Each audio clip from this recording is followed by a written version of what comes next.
I have it, it's in the The minutes. last time. Yeah, the new minutes is also on the agenda to be reviewed, and there are copies. Okay. Yeah, everything is here. Everybody on board here? Here. Yes. The September one? No. Yeah. The September The minutes? last thing in your packet. Keep going, it's not that, it's in Sarah? September. Highlight. That says October, September. There it is. We need it? Another. Yeah, I'm sorry. it's fine. No, I want Right. And the back. Okay. Yes, it was Yes, good? that's Okay, perfect. so then, yeah. And then, the September minutes. Just confirming, everybody Thank on you. board still hear us? No? What? The only one we can see is Marisol. You can see her. Sorry, Marisol, can you give us another thumbs up if you can hear us? Okay, great, thank you. Good. That was a sideways thumb, not a thumbs up. It's all right. Oh, yes, I agree with That still counts. So I second. You made the motion. Great, thank you. I second. Okay. Thank you. It's October and September. I will start the chair's report because there is an awful lot to talk about, needless to say. So one of the good pieces of news that we heard during our meeting was that ABLE, the bus lane enforcement system, is getting updated next May to ACE, automated camera enforcement. It will not just be the bus lanes, but it will also be immediately adjacent to the bus lanes. It will be all vehicles, including the major companies like Amazon and UPS, delivery vehicles, food carts, everything. They will be, and we, of course, many people said, well, they're just going to use it as a cost of doing business if they get fined. And, everybody sort of nodded, but the fines do keep going up. So, starting next May, and we will get a list of the routes that this will be rolled out on, the automated camera enforcement will replace the ABLE bus enforcement and will take up a greater amount of room and be a little more restrictive, I have to say, from hearing the presentation. So, Is they gonna photograph the second lane then? yeah, they will have all of that. Can they give tickets to someone that's parked in the second lane? Yes, they can. And a bike lane too. I went from the Yeah. right side, they went like, they fixed the bikes, by and left. I don't know about that one, Bert. That's a whole nother issue. You gotta see them. I know, but, It's dangerous to get out of a so taxi. that is a piece of good news. Also good news is post-COVID ridership hit a high of 3.86 million and midweek over 4 million. So that's really great. I've heard other reports that say, there seems to be a return to the regular work hours. The peaks seem to have been, we saw a graph yesterday, the peaks seem to be returning in the AM rush and the PM rush. Close this a little. Yeah.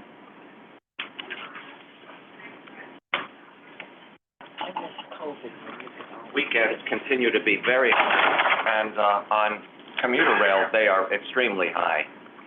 They're seeing, way better than even pre-COVID weekend ridership. So people are using the system for their discretionary travel, which we love to see, which is great. Now, congestion pricing.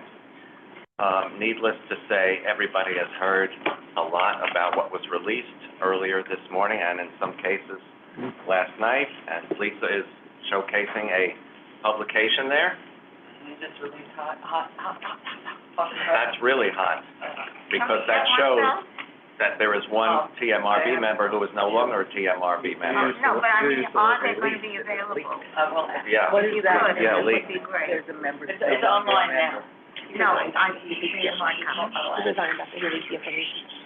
So, I have in front of you in your packets is a synopsis of what the TMRB is suggesting for congestion pricing, which is a base fee of $15 for cars. Trucks are anywhere from, 24 to 36, depending on how many axles they have. Motorcycles are $250. The hours are 6 a.m. to 9 p.m. Monday to Friday, 5 a.m. to 9 p.m. Monday to Friday, and 9 a.m. to 9 p.m. on Saturday and Sunday. The fee is, in the middle of the night, is 75% less. I haven't done the math yet, what 75% of 15 is?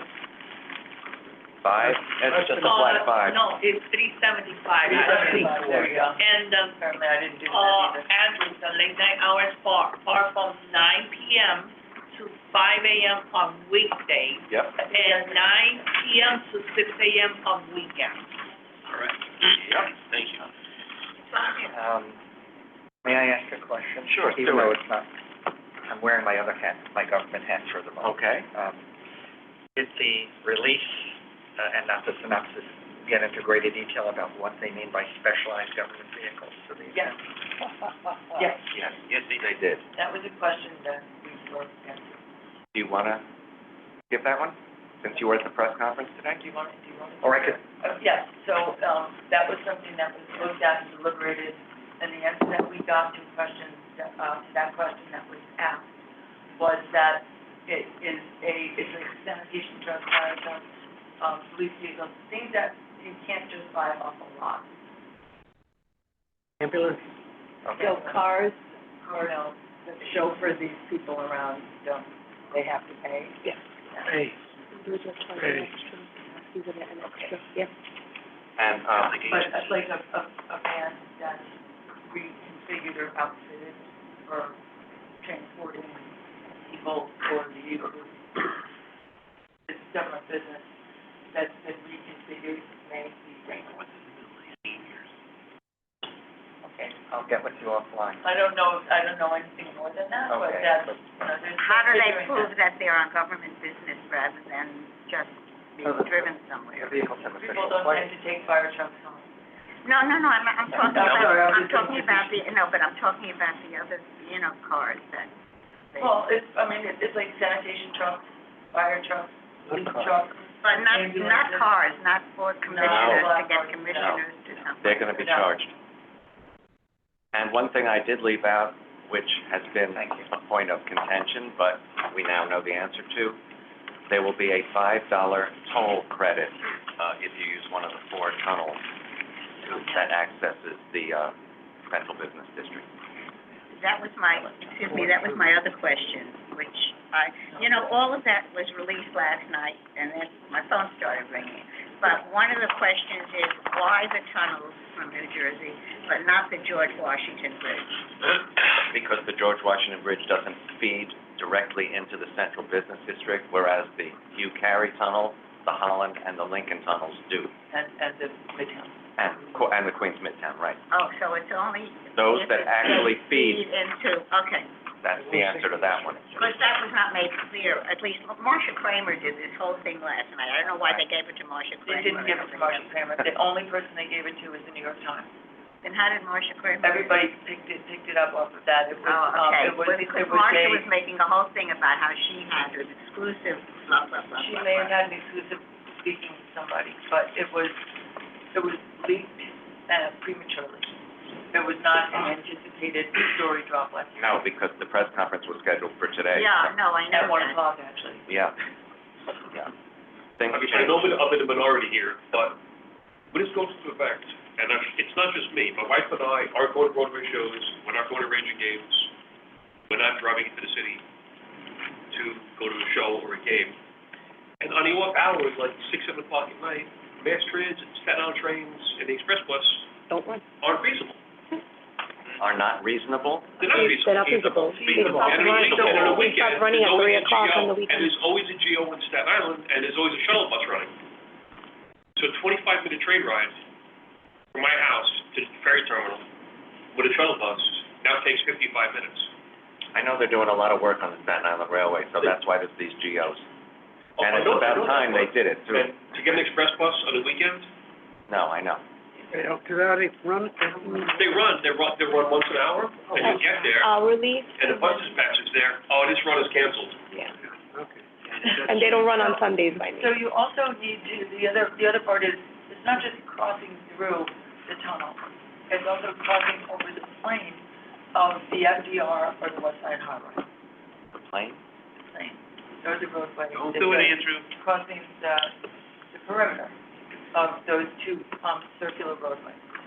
So, you know, if you were going from, if you were going across and then taking the shoe through, or one of the, taking it through one of the other bridges through, and then you went around Northside Highway or the, FDR up, and you went over. I'm not telling you how to cross, circumvent the tolls or anything, but you went over, you would be outside the zone.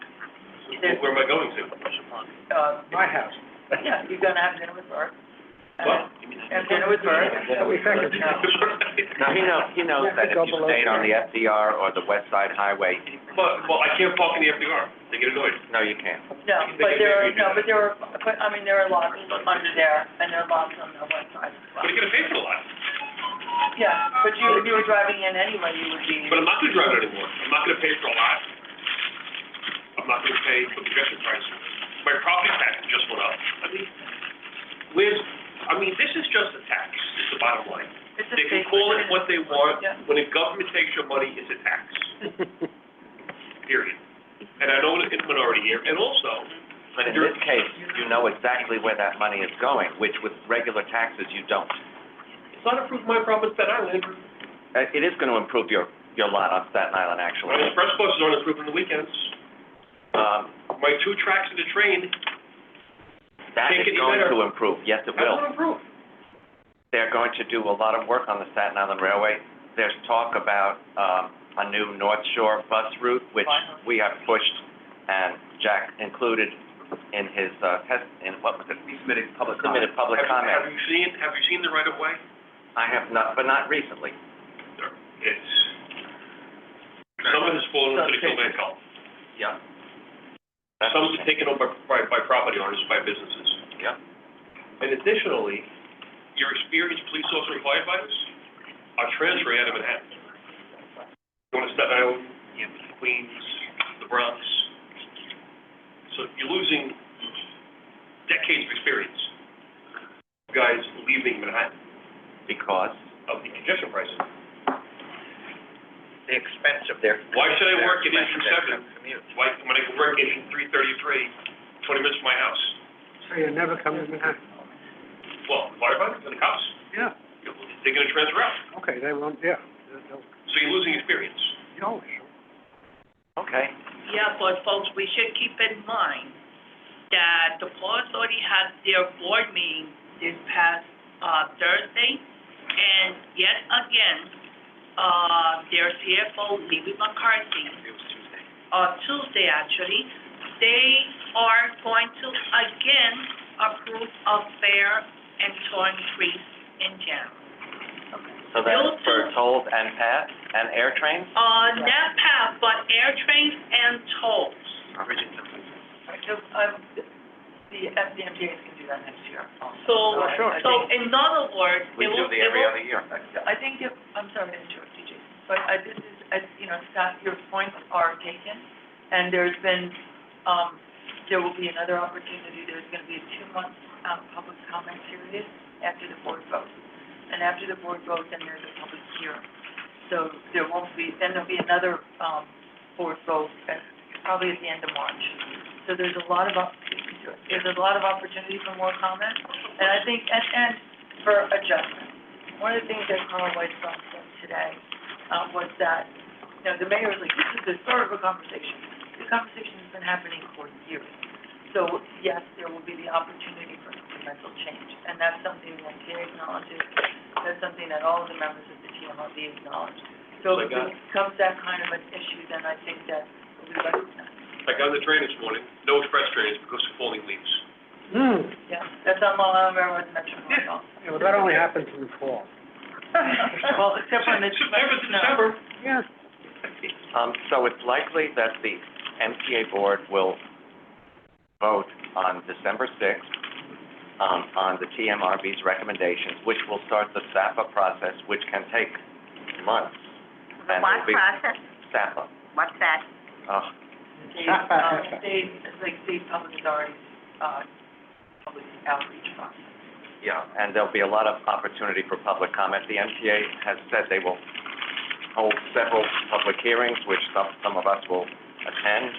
Those will be something, I am sure, like the fair and toll hike hearings that we used to attend, but we haven't attended in a long time. So there was plenty of opportunity to comment, and the MTA board may also revise the final decisions on a lot of these and change some things. That is possible. So, Stuart. the question was, But of Lisa, course, the lawsuit from New Jersey is still pending, and we don't know how that's gonna turn out. When is that going to be heard? I don't know, I think Or- they've asked for an expedited. when you were answering and you said the board, so the PMRB, did they have to take another vote? No, their No, job is. so their job is is done, right? So when you said the board, you're talking about the No, MTA no, it's not board. about the MTA. Right, so Which there's, is actually formerly known as the TA board. for this Triborough, instance. right. For this okay. instance, Right. They Triborough do Bridge not, Tunnel, this sorry. does not need to go to committee, to the TA committee, What? which is Bridges and tunnels. bridges and Right, tunnels. so the bottom line is, there's still an opportunity for comment. Absolutely, lots of it, And- lots and lots. Right. If everything goes well and the lawsuit is settled or, what is the minimum date that this should take The place? plan was for next May, depending on the legal consequences, the expedited, if we get an expedited hearing, if we get a negative ruling, there will be an appeal, I'm sure. That will delay things further, so, I can't exactly say when this could start. Best case scenario would still be the end of May. Or The best case June. scenario. he's with his wheelchair, New York. My phone was on silent, I don't know why that. Okay. But I have heard, Talia, he's with his. can we mute our phone? function, I'm fixing it right now. Thank you. You know I don't have. Delays will mean, the MTA will likely have to bond, more bonding to meet their capital needs, which will affect the operating budget, so, the longer the delay, the worse it is for everybody, Including projects. including project, yeah. So also, we have heard that you have all seen, if you ride the system, all these shut down newsstands and retail spaces in the subway stations. There is an RFP out to get a different usage of those spaces. Some of them are still open, but not too many. I see so many shuttered newsstands in stations, and, you know, it's where people are throwing trash on the little ledge that they have and around them. It's ridiculous. So we would like to see those spaces used for something which will gain the MTA, money and, riders some additional services. If they don't want to use newsstands underground, we can use it for something else. So we're waiting to hear what those other uses are, but that's coming. Yes, Jason? I'm sorry. Trudy, go first. I have a newsstand question. I was going to bring up later. But the Okay. newsstand in my station, which we opened, that's 77, on the number 6 line, east side. But they are not selling newspapers or magazines. It's just a place to buy snacks and soda. And I asked the guy who operates it, he said, they, and I said, who's they? He said, they told us that we're not allowed to sell newspapers anymore. So. Some of them are still selling papers, so I don't know who told them that? I don't. I thought you were gonna tell me they were selling marijuana. Oh, that's a No, bummer. that's something else. That's something else. But no, I am giving you his exact quote, because I said again, who is they, or he said the We can people find who that run out. it. Could you try to find out, because Easy. it's ridiculous to have an open newsstand. There's food, which leads to more trash and everything else, and not to have a newspaper. 77th Street Station on the 6th. 77th Street on the east side, Only one line. number 6. There are two sides. They all read the news Uptown. on the Oh, I'm sorry, this is the downtown side, yes. There's no stand. That's right, there's no stand on the It's the downtown outside. side on Nobody buys newspapers. 77th, which is Yeah, that could be why. Nobody buys newspapers. may not be- No, there are other stands that I've noticed, Underground? underground, yes. Yeah. Let me move on, because we have so much to do. Oh, Andrew, I was Oh, gonna yeah, go ahead, mention that already I have seen at Atlantic Avenue Barclays Center on the D, N, and R mezzanine, that there's going to be a pretzel stand where the Milltown used to be. A pretzel stand. Yep. What kind of pretzels? Oh, I think it's on That's PM. important. We're taking a train. That's important. On PM. I was able to see a peek already of the vending stand, and it looks, perfect. Like Auntie Anne? Yeah. Yes? May I have to check it? When is it scheduled to open? Hot dogs and a lot of I'm food. not sure yet, Andrew, but I could get back to you on Okay. that. What station? They sell And then the Avenue Barley Center, when you go between the 4, 5, and 2 or 3. I have to move on because our guests will be here in 15 minutes, so let me please move on if I Hot can. dog it later. There is major work being undertaken on the Park Avenue Viaduct, 115th to 123rd Street. This is essential work. This is why we need a well-funded capital program. All branches of Metro North use that viaduct. It is it's hundreds of Very. years old, and it's the original, right, and it needs to be reconstructed, and that work is ongoing. Interestingly, it will not affect service. There will not be GOs, so that some lines will run and some will not.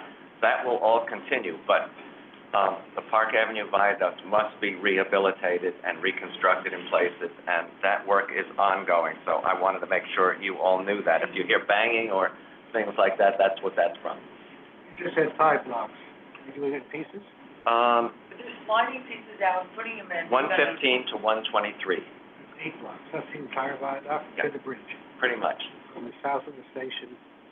We're gonna cut 21 months off the length of the project Yes. by doing it in What? in the way that. and- Cutting 21 months off the length of this whole project. Because of the way We're gonna put a lot back down. Well, no, they're gonna take two out at a time, and they're gonna slide into, viaduct out, with reconstructed ones in, over the course of a weekend. Very cool, I'm gonna go watch it.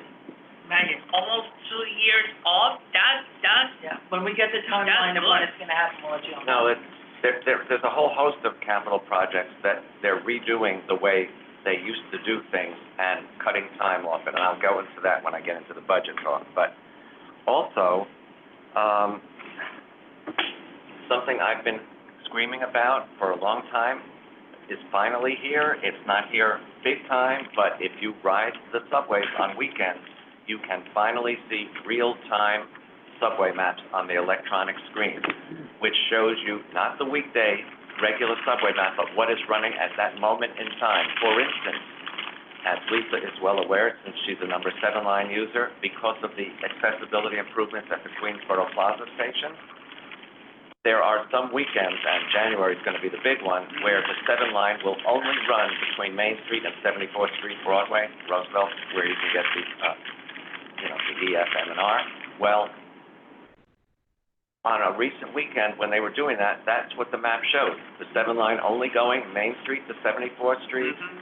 They weren't running south of Prospect Park on the Q line. That's what the Q line looked like. They showed you. Correct. Right under that, if there were shuttle buses available or alternative means of travel, all of this. So they got it finally, and getting real-time subway maps helps not only New Yorkers but visitors. I ride a lot on the weekends, and people are just, with all the GOs going on, they don't know what's running where. They didn't do a little research that they could have done if they'd gone online, but this map shows you exactly what lines are running where and when. This is a major improvement. Agreed. Unfortunately, it's using the Vignelli subway map, which is not geographically accurate, but at least it's a map that shows you what is running. And that's a major improvement. So I'm very happy to report that. If you're riding on weekends and you see one of those out front on-screen subway maps, just take a look at it. It's very cool. My son sent me a map of every railroad train running in the country. It's on the internet. Wow. A map that shows where every train in the country from New York to California is running. I- An arrow in each place. Oh, my God. Real big gaps in the map, let me tell you. Oh, I know, I'm sure there are. Where there hasn't been a train in a year. Chris, and then Jason. Just to be clear, when you're mentioning Queensboro Plaza, just to remind that they did show on there the cross artery of the Long Island Railroad. You can't get to Long Island Railroad. It doesn't matter, it doesn't make any difference. You cannot get there. Which one I'm talking about? It doesn't make any difference, you can't get to Long Island Railroad. You have to travel 40 minutes to get to the railroad. Don't even start me on this. I'm not, but I'm talking about accessibility. That's great, but how are you gonna get to Long Island Railroad? How are you gonna get there? From Anywhere where? in Queens. In I Queens. mean, if you're in Vernon Jackson, which is not accessible, or Correct. Court Square, where are you gonna go? I'm not going that part of Long I Island wouldn't City. either, because But I'm I'm not not. going to Long Island I'm going on to, those weekends. but I was talking about more, I was bringing up about, what I was trying to say is, can I? Actually, there is a way to get to the Long Island Thank Railroad. you. Yeah, it takes you an hour. If you're at Queensboro Plaza, you go downstairs to Queens Plaza, Thank you. and you can take a train to Jamaica from there and get to If railroad. you're in Queensboro Plaza, you can't go downstairs because there's no elevator. No, I say go downstairs. Queens It's Plaza. Queens Queens Plaza Plaza. Station. If you're there, you have to go over to Queens Plaza. Yeah, And then it's you a have block to or two away. travel, right, you might get hit by a car. No, it's completely ridiculous. It's not easy, but We it are can be working done. with the Long Island Railroad to make a better route. Wait a minute, if you're in Flushing at Main Street, you Yes. get out and you walk, Yes, You have to Three get to blocks. Flushing Main Street. yes. There's no 7 train. okay, get but there. then you can go from the 7 train at Flushing Main Street, We have to get get to out Flushing Main and you Street. have to walk. You have to get to Flushing Main Street. Let's There's have no this way to get there. discussion after. I'm having it with the Long Island Railroad. But, Right now? but Andrew, can I, No, Andrew, While we're here, excuse me, Andrew, I wasn't finished, I was interrupted, and Right. I was trying to say, and, because I'm talking about accessible reroutes, that was on the map, for one reason. Lisa, I agree with you with Long Island City, but I'm talking about further up north, for customers who are coming from Junction Boulevard, or going to Flushing, as Trudy did mention, there were directions for customers as an optional to use to go up to Flushing and get the Long Island Railroad to go to Grand Central or Penn Station. Now, Jason can vouch with me, yes, there were no staff at Flushing or Woodside. There were farmers, there were been staff to make sure that people know where they were going. I strongly agree with you, Lisa, that certain areas they need to work on better signages and communication on accessibility with the railroad. But once the 7 train ends at Jackson Heights 74th Street, it is extremely hard for customers because 74th is extremely ultra crowded. To get down an elevator from the 7 train down to the E, F, and R takes 27 minutes or 40 minutes. So, It's plus 40 minutes that takes to get. exactly. I've And it, done it with luggage. okay, points Yeah. made. but, Chris, points made. Jason, you had your hand up? Yeah, Thank you, Bert. I have seen those maps in action, but there's a problem. We're not seeing it in multi-language. And, there's times, Andrew, that, for example, if I'm coming from Santa Ana, take the R to Brooklyn, yes, we could see the map. And also, I've been hearing recently the audio announcements announcing how is service running in that particular station. Yeah, that's good. That is good, That's but very also we need it in other languages as well. Because people that come from out of town and want to go from Lower Manhattan to Midtown, they are oftentimes confused. And I have to direct them. And if you're not there, If I'm not there, I don't know, Andrew. send them to me. All right, let's move on. Well, if we're talking about the law, can I say something positive, which I usually don't? I'll make it very quick. You know, that's on the record now, that you don't usually say positive. I am saying that. So I'm glad you would like me to say something positive. That's why I wanted to announce it. I was saying something positive, and it's taking a lot of time, which we don't have, okay? This week, past Tuesday, I had a big meeting out in Glen Cove, which the person who was going with me said, I'll get a car. I said, no, I think we can take the Long Island Railroad. But we went out taking the Long Island Railroad. Coming back, the person who the meeting was with, his assistant, drove us to the Glen Cove station. Mhm. Got on the train, smooth, everything, and and it went into Jamaica, where they made an announcement on the train. If you want to go to Penn Station, go to track 2. If you want to go to Grand Central, track 1. It was They made, announced Atlantic Terminal as well? no, because it wasn't going to Atlantic Terminal. Transfer at Jamaica, I'm saying. They should No, have told this, you what track on the that was on. train, no, because this was, I'm trying to say something nice. Well, you are so good. Not Go ahead. negative, okay? Got off, and the person I was with, who was sort of a railroad buff, had not been in the new, quote-unquote, the name that I hate, Grand Central Madison. And we walked from there. I mean, the one thing is, it's like a 5-block walk to get to the subway, but doesn't matter. But the best thing was, we had heard so many complaints about the signage in Grand Central Madison. Better, it is wonderful. Wow. It is wonderful, Yeah, it's and definitely you improved usually don't since hear they me started. say anything is wonderful. But I'm telling you, because it's so clear, and it makes it so clear about what street you're at, how to get Yeah. to the various landmarks, various places. So I just want to say that I was there for the opening, I was there about a month after the opening, I hadn't been there because I don't get around much. But this was absolutely wonderful, and we always complain about signage. The signage couldn't have been better. That's great. So I just want to go on record. Thank you. Thank you. So, the November financial plan was released, and for the first time in many, many years, it's full of some pretty good news. There was no red lines in there. There were 5 years projected without deficits, should everything go the way everyone expects. There are additional efficiencies. One of the conditions of getting the governor and the legislature's approval for this bailout that we did get was to create $400 million per year in efficiencies. Well, at the meeting the other day, the chief financial officer deferred to President Davy, President Free, and President Rinaldi, who all came up with actual efficiencies totaling $500 million per year, not the $400 that was expected. So that's a host of good news. Chief Financial Officer Willens mentioned that they had paid off a bond issue that he was advocating for over the months that they should pay off to save interest. That was paid off, so that is saving us some interest. There is one little debatable issue.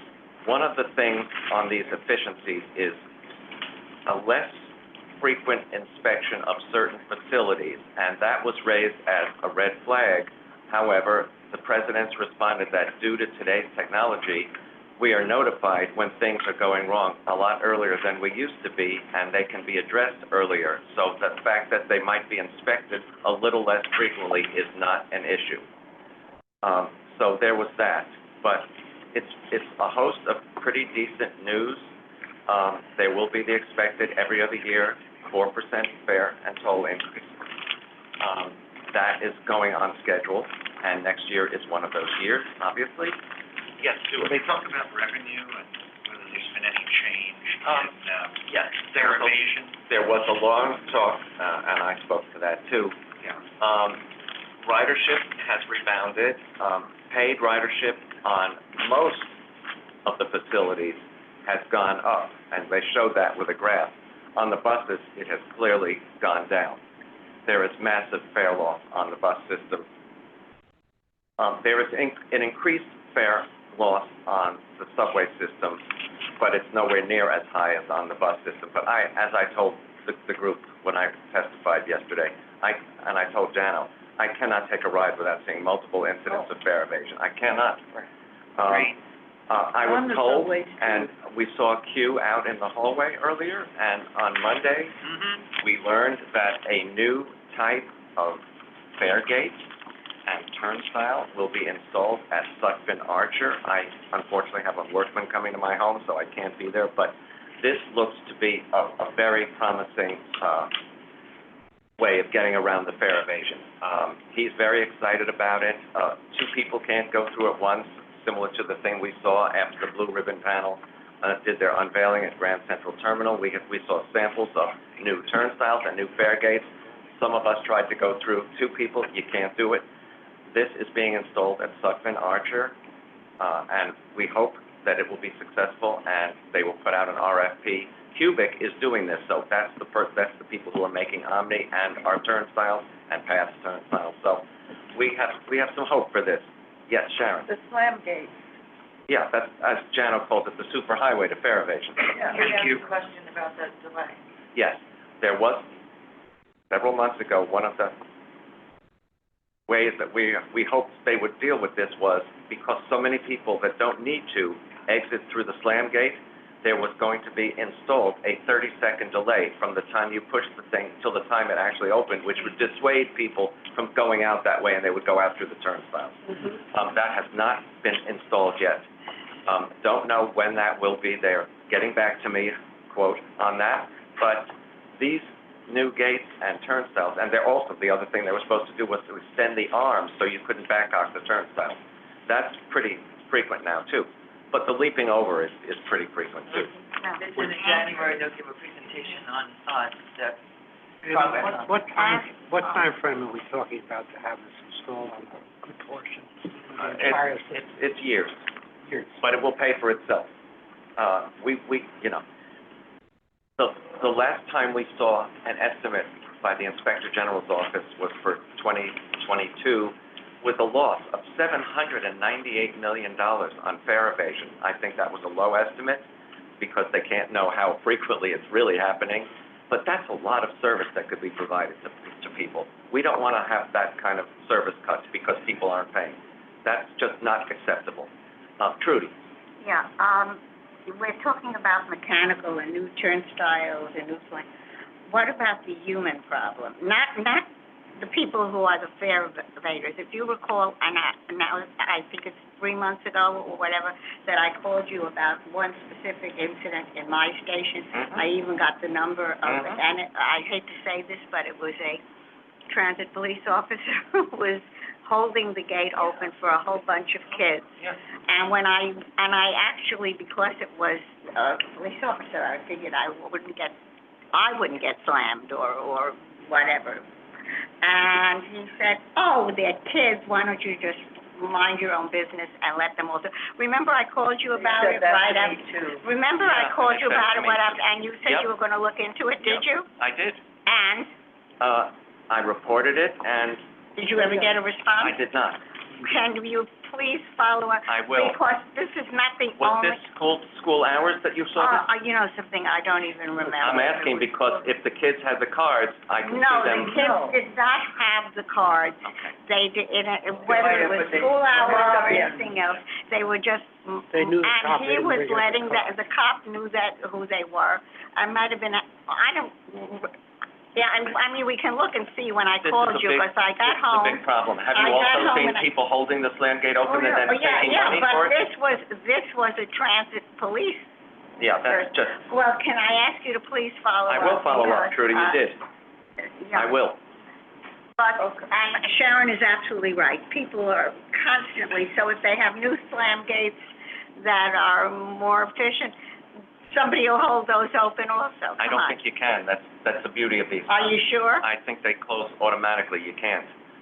Although I saw somebody actually tug on a slam gate, a newly installed slam gate that was improved, and pulled the thing open. I mean, I can't imagine how much force, because it was locked. But they pulled it open. Mr. X?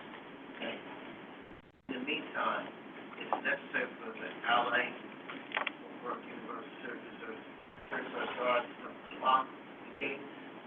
It's noise, after all, they don't work on every day, it's just for money goes away. They want to stand by the gate, it's fine, want to stop it, enter the through them, all off the front. But to block the gate, They do actually work for the MTA, they're being paid for by the MTA. And the goal of them standing in front of them is to have people who do not need to exit through the gate, to stop them from exiting through the gate, so that they go through the turnstile so that they're not held up.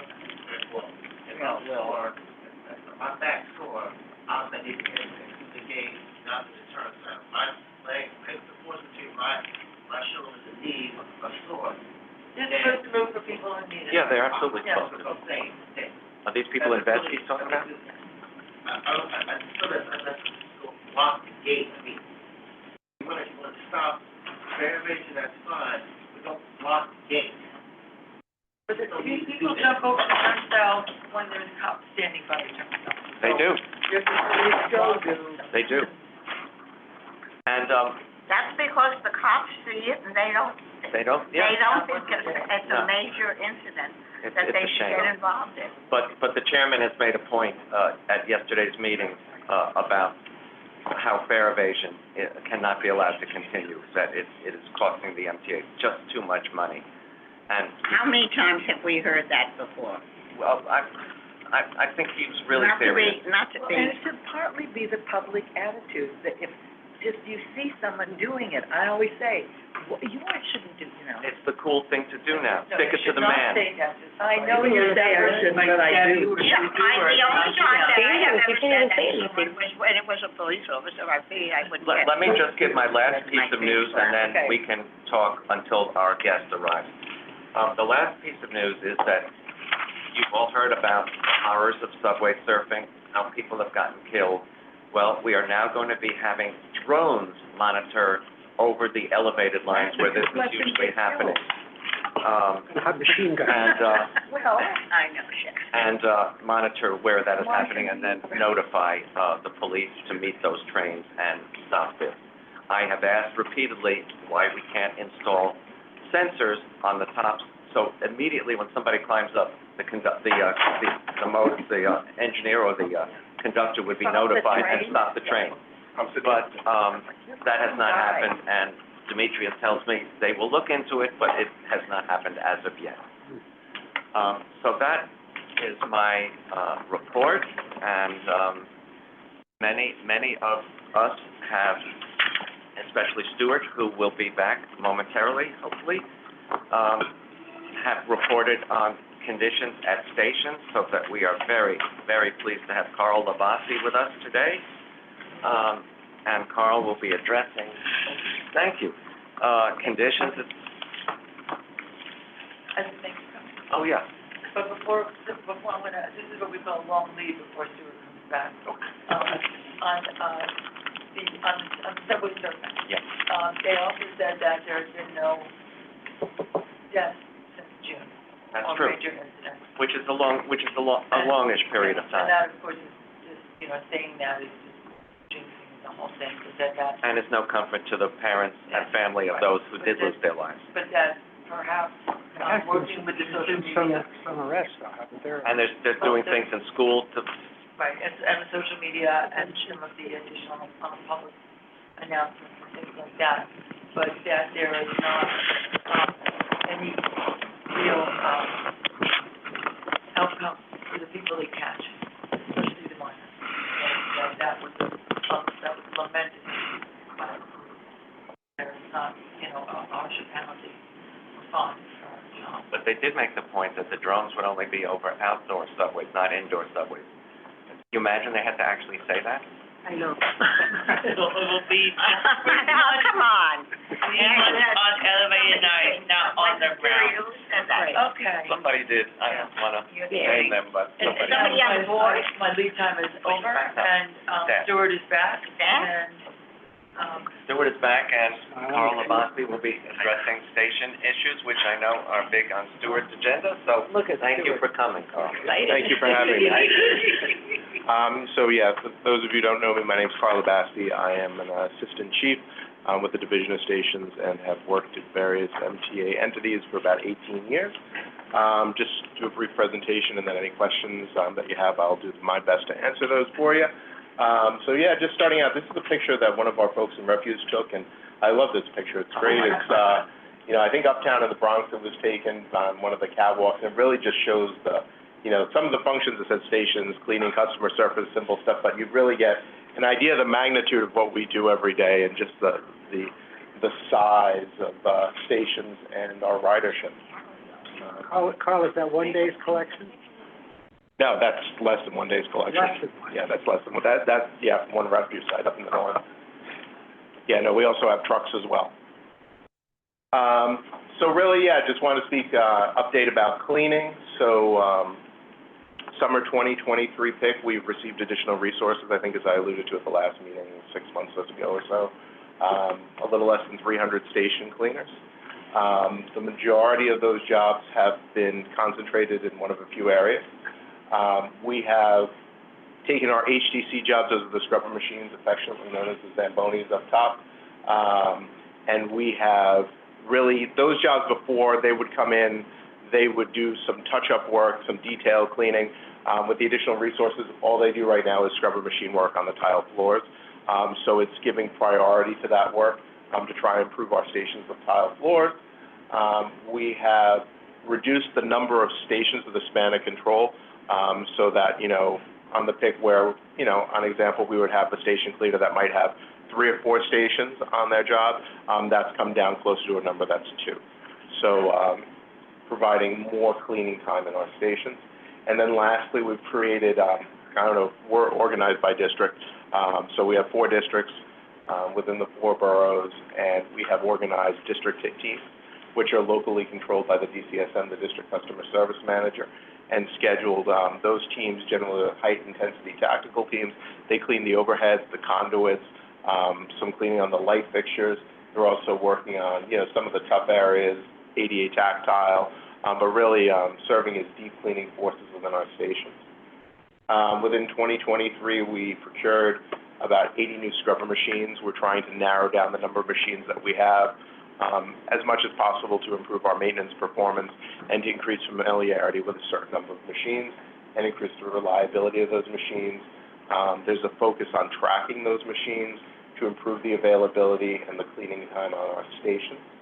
Carl, excuse me. Is this, when a station is closed for a GO, do you make sure that some of this work is done? In terms of the scrubber machines or in terms of the hit team? So that's a normal function. I mean, that's a cleaning function. Those are night forces that routinely clean those stations with the scrubber machines. Generally speaking, if we're doing something like a renovation where it's closed, we'll partner with our folks in station maintenance to get as much cleaning on the station. That cleaning is generally going to focus a little bit more on mobile wash, the folks with the guns, that we come in with the trucks, and probably even do a deeper cleaning than that. Yep. And then lastly, testing new equipment and chemicals, just to make the station look better. In many cases, we're using deodorizers, help it smell better, and hopefully that is something you have noticed in the previous months. I know I went to the transit talk, was it 4th and 9th a few months ago, and came off, and there was a lot of strawberry going on. So, you know, it's definitely a positive, if you like strawberry, if you could advance. So, you know, further example, this is one of our hit team folks out here on the right at Bowling Green working on the canopy. So we have, in addition, we talked about the scrubber machines, we have supervisors now who are really just focused on those Zambonis, so to speak, in terms of the maintenance, being sure they're operating, if there is any sort of defect, to get that resolved as quickly as possible, and ensure that they're being used as frequently as possible. Like I said, it really helps our tile floors. District teams, the hit teams, like I mentioned before, they're hitting overhead areas, they're using specialty techniques, some specialty equipment, whether it be certain brushes, poles, rotary buffers, in the case of like stainless steel for acid graffiti, to really improve our ability to operate in these districts. And then, you know, one of the things that I would urge for, you know, everybody in the room, and, you know, I'm sure President Davey Demetrius have articulated this, everybody, you know, if you can, really encourage them to fill out our customer satisfaction surveys, that we really take a careful look at that with our partners in strategic initiatives. That helps us target resources to what I will characterize as, you know, stations that are not performing where we want them to be, and really helps us at a strategic and tactical level be able to allocate resources from an equipment and a labor standpoint to better serve those areas.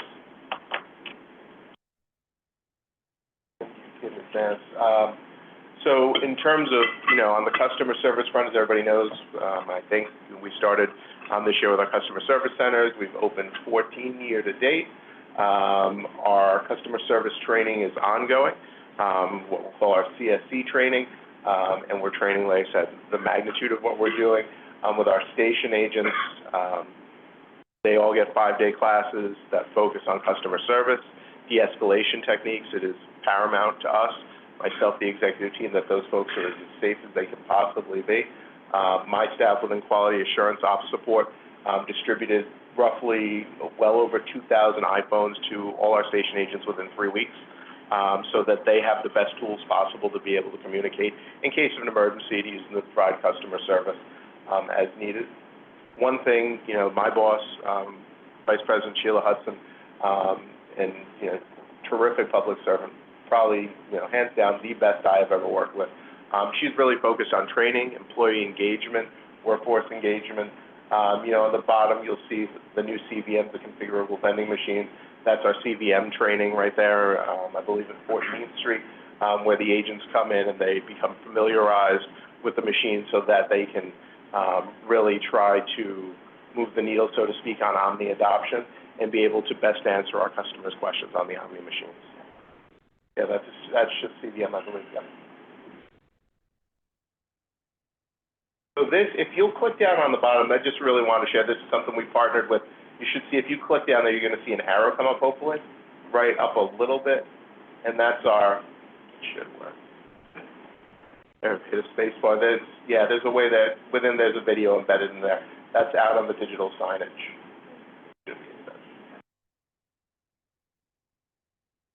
Oh, you PDF'd it? Yeah, then that's not going to work. Sorry. Yeah, no, the PowerPoint had it embedded in there. And it's really just a promotional ad that we work with strategy and customer experience to, really articulate President Davies' mantra, faster, cleaner, safer, and show a lot of what we're doing in the station with ourselves and our partners at NYPD and Transit PD.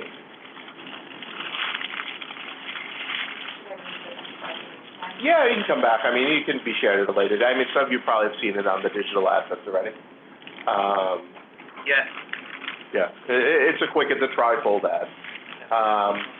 And speak about employee engagement, workforce development.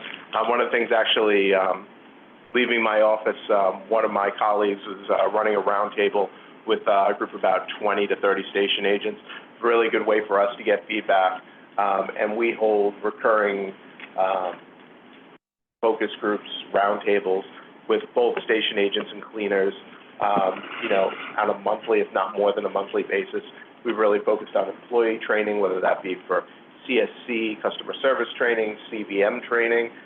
We have had additional refresher training on our scrubber machines, as I indicated, to get the best bang for the buck out of those machines. We have an employee recognition program that we started earlier this year, again, where depending on what category, whether it be customer service, cleaning, or we have a North Star pin, we give out a selection of pins to our employees. And that young lady on the bottom, one of our station agents, is displaying that pin that she was given for providing amazing customer service here at Bowling Green. And, additionally, we're looking at further incentives, whether it be lunch with the executive team so they can be able to convey their thoughts. And again, lastly, which is, extremely important, something that was taken up by Sheila and other members of the executive team every time we graduate from CSC training, or if we have what we call an induction class. That's somebody who, really is a new hire and then comes out after a multi-week training class. Our management team goes to that graduation to really, tell those folks how excited we are that they are part of the team and to answer any questions they have about what we do here at New York City Transit.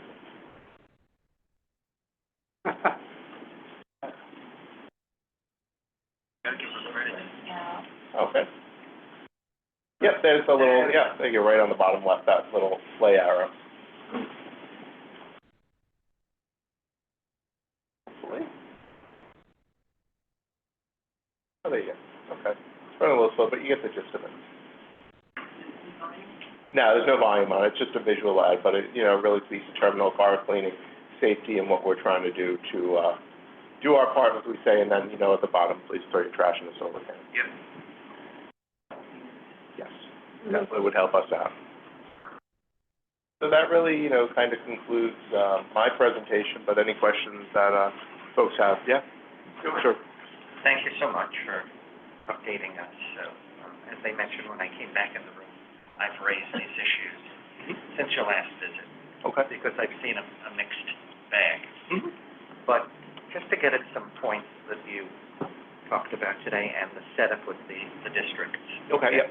So when your predecessor was here years ago, there was a union issue, and that was that you had the inability to move cleaners if certain squads were short. Okay. Okay, because now you've talked about limiting their stations.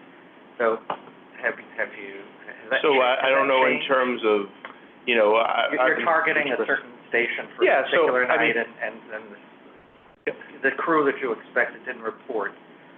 Have you gotten that flexibility to switch staff? Generally speaking, you know, that there are some redundancies to be able to, you know, make that happen. If we have an open job, say somebody's out long-term sick or, you know, retires and there's a vacancy there. So if you have a pick job, right, you know, your expectation is you're going to work that pick job. If there is an emergency, maybe there's biohazardous material on a station, there's a cleaning, you know, priority, so to speak. We have the ability to move a cleaner on a limited basis to address an issue like that. So we really don't have floaters then? We do, so to continue within that, we, through the SCREW staffing office, have the ability to fill what we would call open or vacant jobs through a pool of extras. So there are extras, cleaners who are distributed throughout the system to fill open jobs. Is that a 100% match? No. Do I wish it was? Certainly. Would it be nice to give unlimited overtime to be able to fill those jobs? Right. Absolutely, but we have financial constraints that we have to live within. That being said, we do our best to fill the priority open jobs, whether it be a large station complex, a station where we've looked at the customer satisfaction survey and have not gotten the most positive feedback. So, all right, you know, we have to target X stations that are below X percent. So That's the other part of the question in terms of the schedule. So certainly reacting to the surveys is one way of targeting things, but is there a difference in the attention that you're giving to stations to get more usage? Sure. So, I mean, you know, if you look at how we're organized, right, we're broken up into 4 districts, and then within that, 19 zones. The organization of those zones is predicated on, you know, how adjacent the stations are together, the regions they are, but it's also predicated on square footage of the stations, the ridership of the stations. So we certainly look at ridership when we allocate resources to these stations. Again, is it 100% best fit solution? No, there's always areas that we can get better. I will say, in what I've, you know, spoken to some of my colleagues in certain zones, you can have an immaculately clean station, but if you have stations that are, you know, particularly old, they may not look as nice, and the public may perceive that as not clean, even though, like I said, it smells fresh like strawberries. Or you could have a significant homeless population on a station during the winter months, which could contribute to a station could be, a cleaner could come through there, mobile wash in the morning, everything could be great clean, and then you have a resident population, so to speak, that is going to change those conditions. But we do everything within our power to, based on the factors, whether it be customer satisfaction, ridership, the square footage of the station, to best allocate our resources.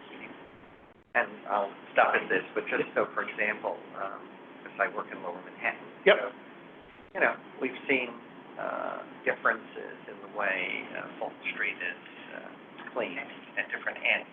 Mm-hmm. There seem to be different treatments. Similar, West 4th Street. Yep. I'll tell you later. Very, very dirty. Yep.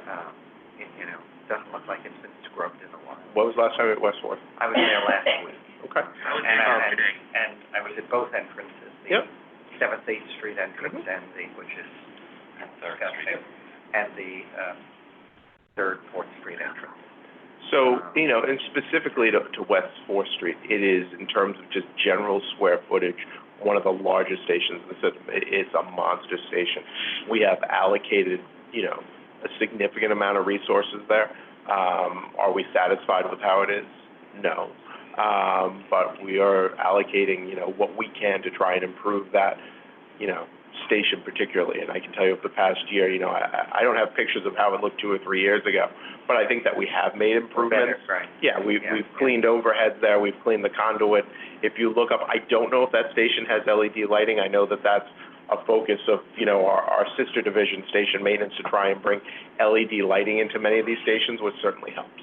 And 2nd Avenue, and then I'm really. Second Avenue on the, Zone Yeah, 9. You talked about cleaning fixtures, Yep. and I mentioned at our last meeting, you know, I happen to be at a station that I don't normally travel to. And I'm riding down the long escalator, and I'm looking around, and I see this, I don't know how they got up there. People had written in the dust, you know, on the fixtures.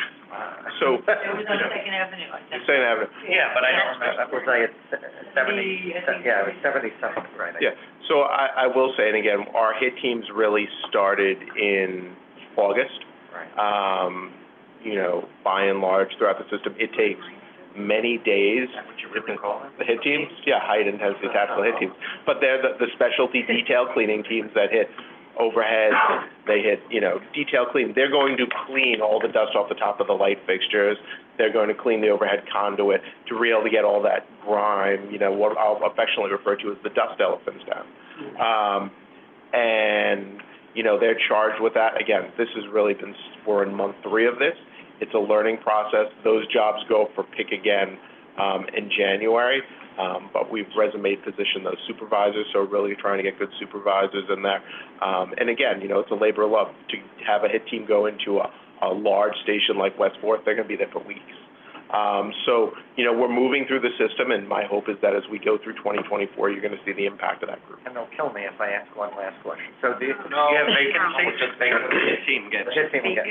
Do we have vacancies? Yeah, so from a staffing perspective, you know, where we were 6 months a year ago, and I handle, you know, most of the staffing financials for the division.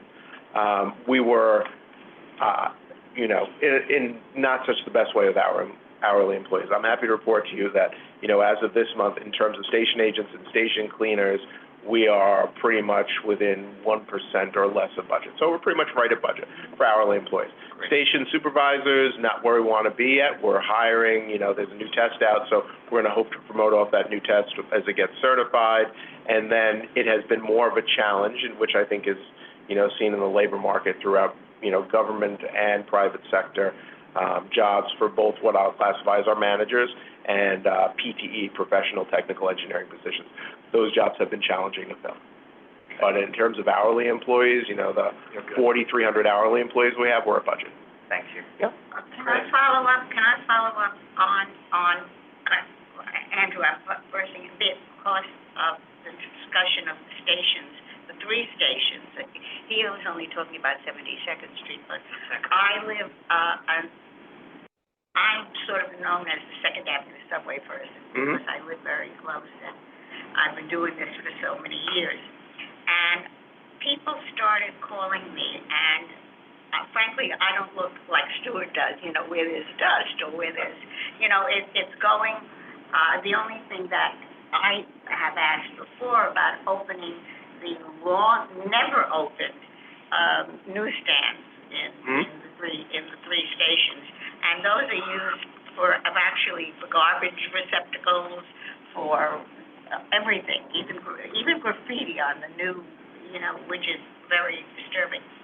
But when I started getting people making comments saying, hey, has anybody done anything to your Second Avenue subway since it opened? Because it looks like nobody has looked at it or cleaned it or done anything else. And I've heard this more and more in the last couple of months. I mean, I think I even mentioned it when Stuart brought this up before. But since we went through so much with the Second Avenue subway and getting it done and getting it opened, is there any, I don't know, a task force or a group or just for those 3 stations so that they stay in the kind of conditions that they were in? Maybe it can't be, you know, brand new or anything, but at least be maintained. Sure, and, you know, to answer your question, which is a multi-part question, so regarding the newsstands, you know, from an operational standpoint, that would be a question that I'll relay to MTA Real Estate. They're going to govern the use and the lease of those newsstands to outside parties, but I will I hate further. to tell you this, but that's an answer that I got when we first opened the Second Avenue subway. And it was brought up by, you know, the high power crowd that was there saying, how come you didn't open the newsstands with everything else? Let me just interrupt for 1 second, that at yesterday's meeting, there was an RFP, in one of the committees, and there will be a new newsstand opening at the 96th Street station, just on Second Avenue. just so Okay, you know. there are two other stations, there. Oh, that's one out of three. But, you know, if you can, because it's not only that they're not there, but it's sort of like it's a sore mark, you know, that people have. And then, since I'm talking, and then I will shut up, in all of the stations, I go back to the old days of New York Subway's advertising and putting up, you know, the maps as they got new and all of the advertising. Now everything is electronic. And what is frustrating to me, and I heard it from many other people, is that you're looking at something, whether it's a map, whether it's a piece of information or something, and all of a sudden, it's gone. And then your train is coming in, but you don't know what was said, you know, you can only get out. Do you wait for the train to see what it is, or do you know, what is it? Is there any way of making the time between switching, I know it's not your thing, it's a private company. It's not New York Subway's advertising, but it's another company. But it's frustrating as hell, especially for an older person like me, that, you know, I want to see what it is. I mean, and some of them are very nice. They're beautifully done. They'll be back the next time. But they just zoom on. They'll be back. They You wait just for the next zoom train. on and then zoom off. And I don't know who controls these or anything else, but it might be helpful to have a longer lingering time or something. No, I will certainly relay your concerns to the, MTA party that's at an MTA level that, you know, It's handles the outside- Outfront contract. New York Subway's advertising used to be an outside company. Yeah, no, it's done through Outfront, but we have, you know, internal parties that speak to Outfront on a daily basis. So, you know, I can certainly relay your concerns. Okay. And I get it. Chris? Yes, I'm gonna bring up about, well, and Stuart mentioned West Fourth, but I'm gonna add the elevator piece. Okay. And just for the record, I do put that into the app like it's no day tomorrow. But what I'm seeing on elevators now at, like, West Fourth Street, and yes, Bay Parkway, but we're glad we got that clean, but graffiti, in the elevator car, outside the elevator door, I actually have the picture, and yes, Andrew, I did put that in, which, you know, Q says if we see something, put it in. Yep. Okay, so. This is acid graffiti on stainless steel? Yes. Okay. And I just wanted, and it's not just that, sometimes even at 34th Street, Penn Station on the 8th Avenue line, the elevators smell like, I'm just gonna say poo-poo. And I'm gonna say it that way, I'm not saying. What station? 34th Street, Penn Station, with, on A, C, and E, 8th Avenue. I did mention 8th Avenue earlier, but thank you, Lisa, backing me up and reminding me, thank you. Is these elevators, you know, we go in, I'm like, and we do put this in the complaint, and I even put in. Like strawberries. Definitely, that does not sound like it was like It doesn't strawberry. smell like strawberries or peppermint smell, because I do carry hand sanitizer. Let you go. Peppermint twist smell. But the bottom line is at Times Square as well as 42nd Street, across the board, all those elevators, I put it in like 10 times, and I bumped into one cleaner, and because I see him with the bucket and water, with soap and water, and I stands right near the, let's just say, near the shuttle. And I asked him, I said, and I brought up to nicely and say, the elevator needs to be cleaned, there's a spill. He just looked at me like I had another head, so I just said, okay, duty noted. Put it into the tap. Why am I gonna waste I'm not gonna waste energy and stress myself, because that's, you know, that's not the way to do that. If you wanna get something done, just put it in, and you'll see what happens the next time. But to be honest with you, I have never seen any elevators in Manhattan, parts of Queens, partial in Brooklyn, not clean. And I have them all in the complaint logs. So, you know, in terms of, you know, first, I guess, question about the acid graffiti on stainless steel. So I'll tell you that is probably one of the most difficult challenges that we face from a cleaning standpoint, to get acid graffiti out on tile in some way. You can't. You just have to replace the tile. In terms of a painted surface, yeah, you might be able to paint over it, stainless steel not being a painted surface. It's really, you know, sometimes you can buff it out, it requires specialty tools. It's very labor intensive, and even if you do get it out, it's not gonna look the same afterwards. So that is acid graffiti is just kind of a bane that we try to do everything we can to manage. In terms of the cleaning of the elevators, I apologize, you know, that our staff member, did not provide you, you know, a cleaner. Generally, their first responsibility, is cleaning. They don't have the customer service background of a station agent, but they are all informed that, you know, should the public ask them a question, they should respond in an appropriate manner and provide customer service as they are able. So I regret that they were not able to do that in that case. In terms of the elevators, I will certainly relay your concerns, particularly Penn Station and other elevators, to our district customer service managers. Within what we call the PIC, or the responsibilities within each PIC job, cleaning elevators is part of those duties. So those are being cleaned. Again, like I said, you know, one of the issues that we certainly have, in addition to acid graffiti, is as we get into the winter months, the preponderance of transient homeless on the station. And unfortunately, those things do occur. But that being said, we try as best we can to clean them. But I will relay your concerns regarding elevators. And can you also make sure that Second Avenue housed it on the F, because you know this weekend the holiday train is running?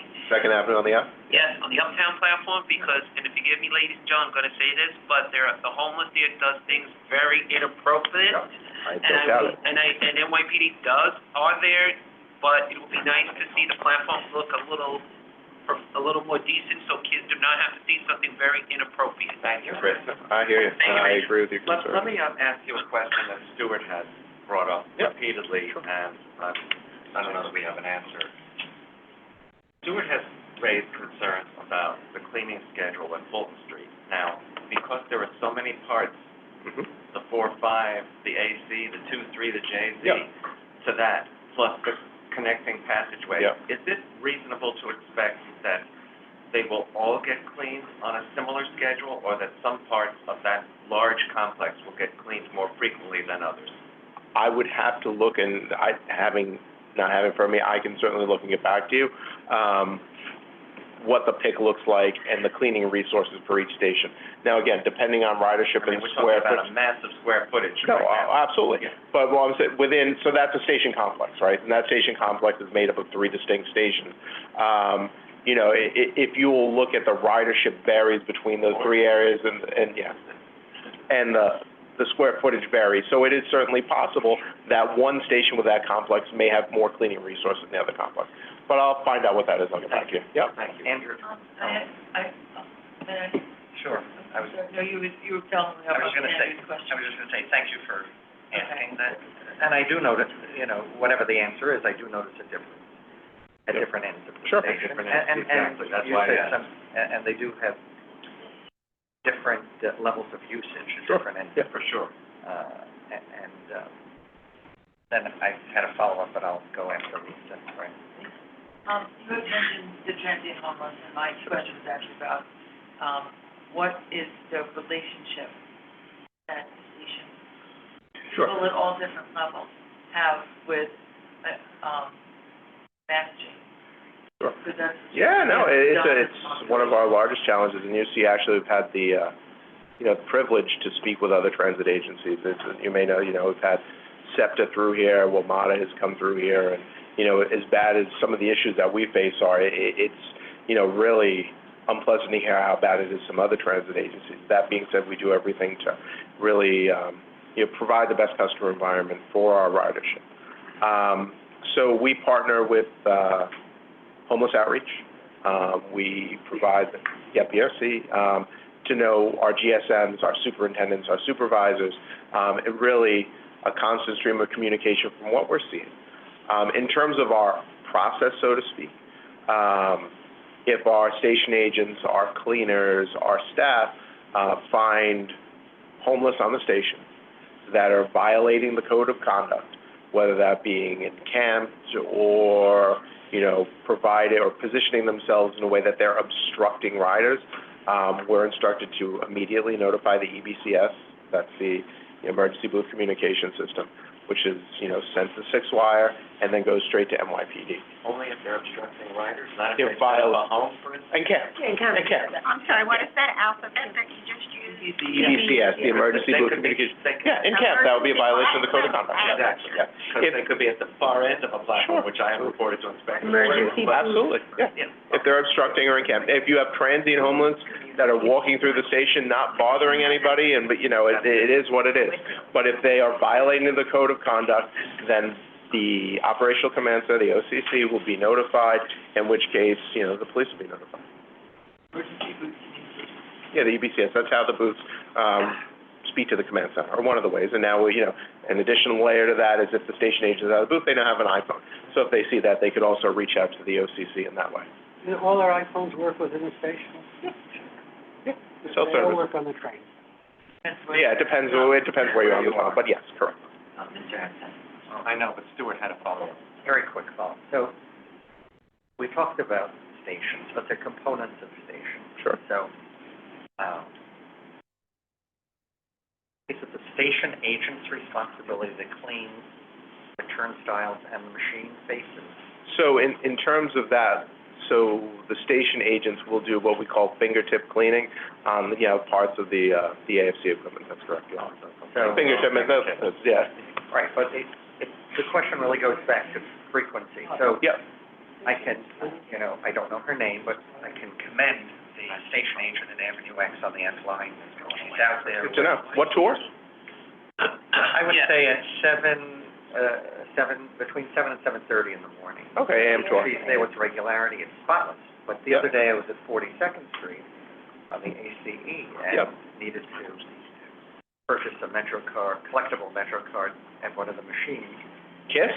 Yes. Nice. I can get one of those. And they're readily available at all Yep. the MVRs at that station. But, but the screens, the touch screens Sure. were filtered. Mhm. Interesting. So, Probably is the Yeah, the- groove where the Metro card slides through that Yeah. needs cleaning, which is going away when we the turn it all on. whole, you know, face. Yeah, yeah. So besides the station agent then, are other people on the squad tackling that when they're there for the? Yeah, no, if cleaners see, you know, unsightly conditions, and again, you know, part of that is, you know, literally from the first slide that we had, I'll show you the nature of 42nd Street on the 8th Avenue line is crazy busy, and Avenue X on the F is a different beast entirely. Absolutely. Oh, But yeah. I think we need to, you know, make sure that, and you said it before, ridership and Yep. usage really plays into the frequency.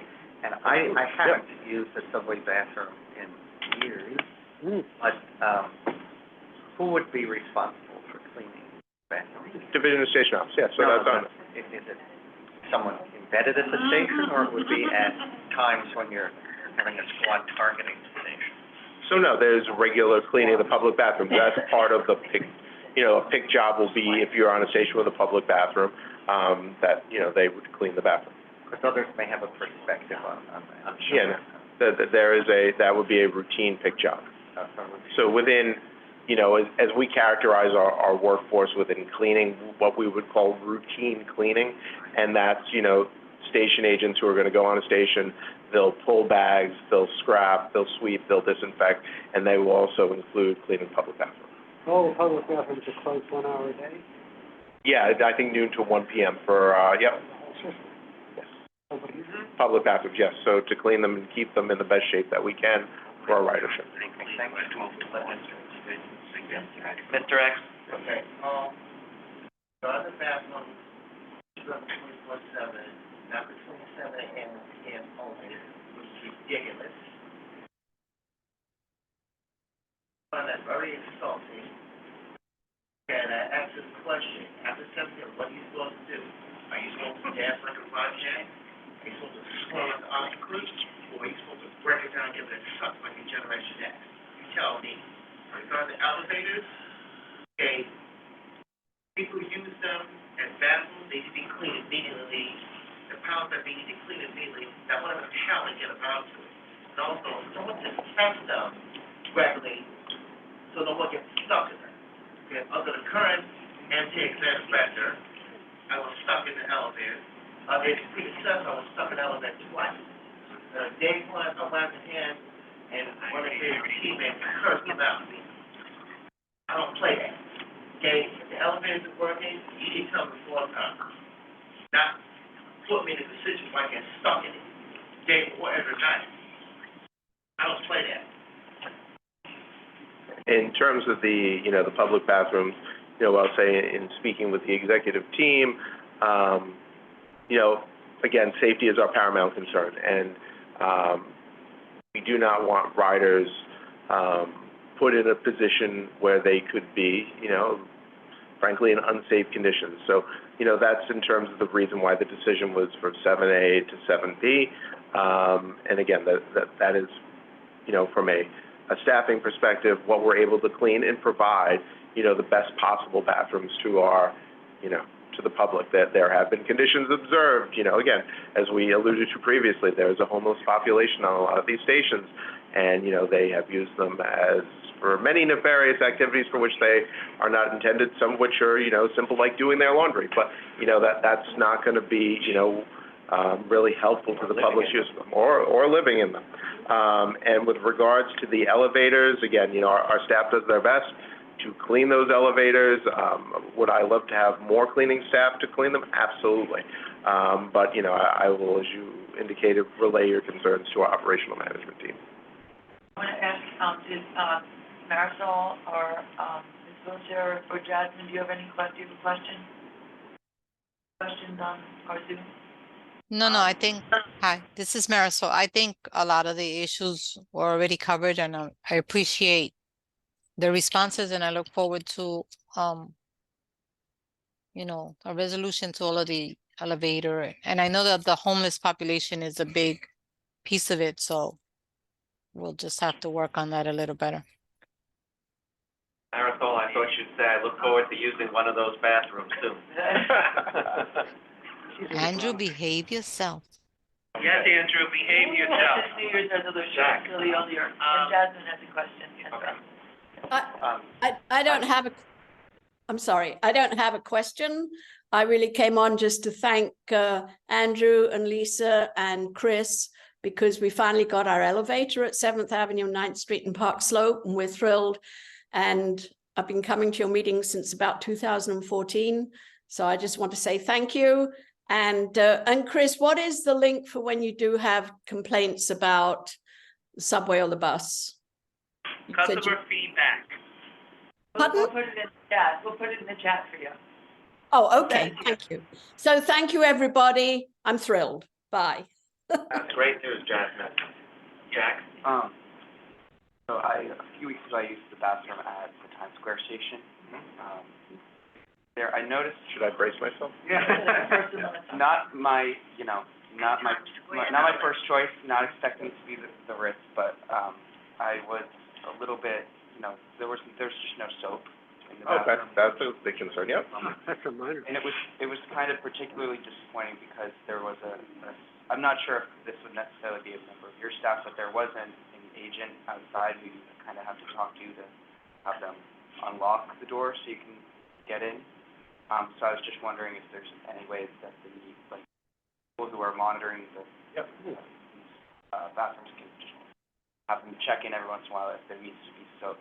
I'm not expecting it to be spotless all the time, but just. Oh, no, the soap issue, yeah. No, soap is definitely an issue. I will relay that to the district customer service manager from District 2. In terms, and yes, the expectation is that the bathroom should be stocked appropriately, absolutely. I'll tell you, and again, I'm not saying it doesn't happen, but that's the first that I've heard of that. But I will absolutely relay those concerns because it should be addressed. In terms of, per se, what I know other transportation systems have the luxury and ability to do, providing kind of like an attendant. We're not, we're not there with staffing. I would love to be able to say. There was some, I just walked Jack, over. what time was this locked? Was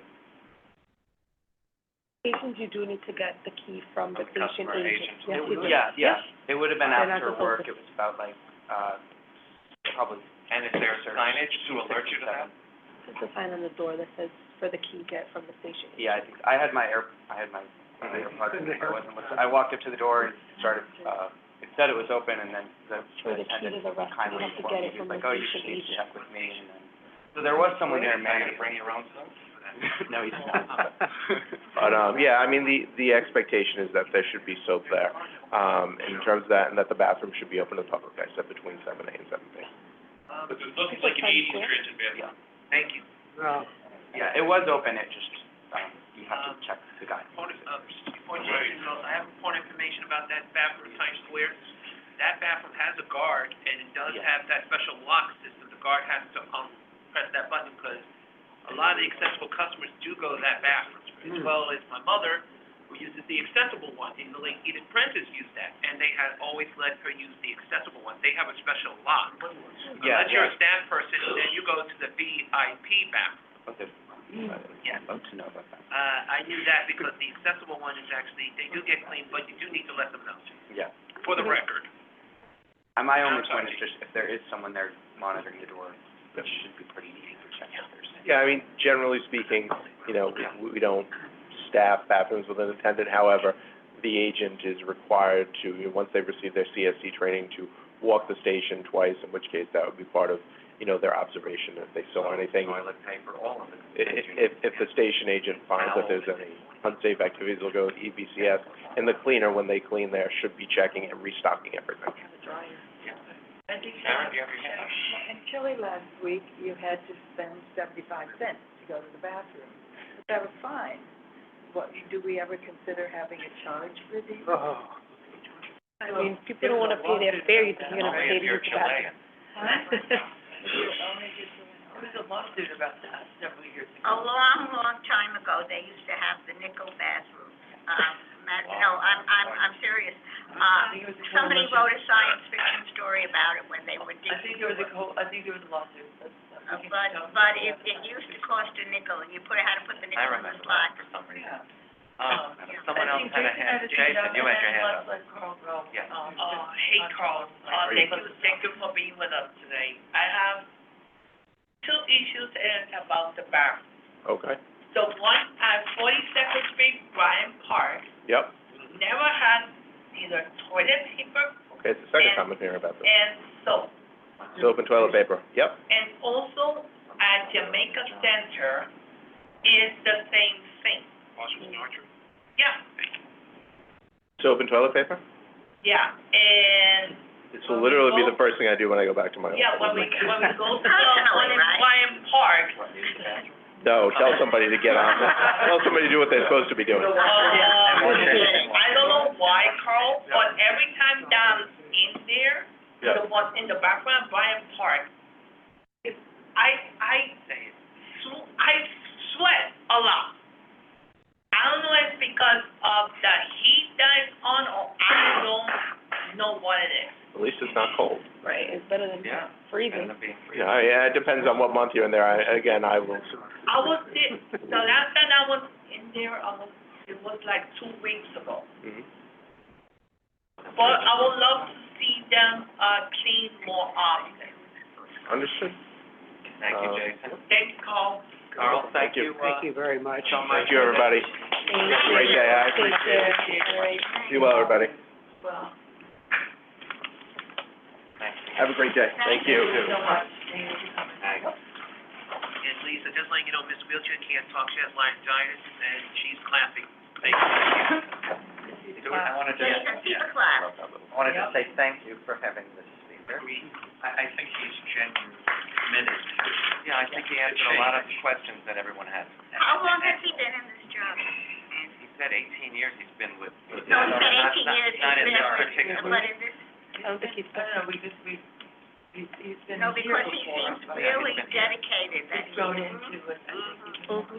Yeah, I still think they have some operational challenges, or just the way it's configured, doesn't give them the flexibility, yeah. And things have to be Unbelievable. really ironed out, Yeah.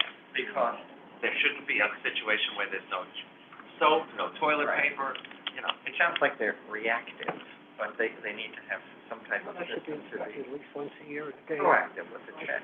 But I'm not he's sure the 7 a.m. to station's 7 division. p.m. are the hours that should be. Maybe they could go to 9 p.m., who knows?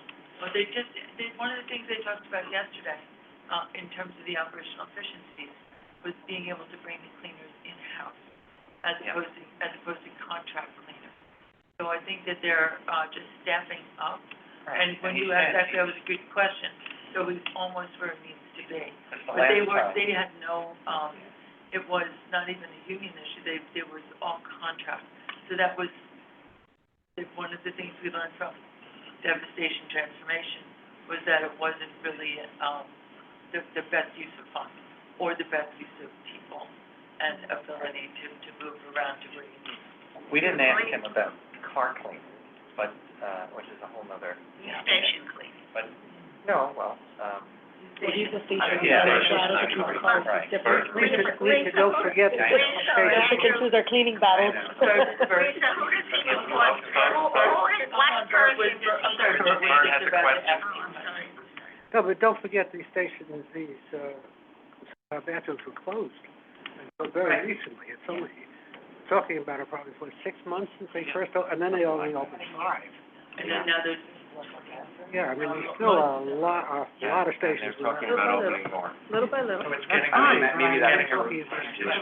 but it was not just, they're not just bathroom cleaners, they're stations. I understand that, but they only had the responsibility of cleaning the bathrooms for a very short period of time. Right, but they also have the responsibility for cleaning stations that they're in.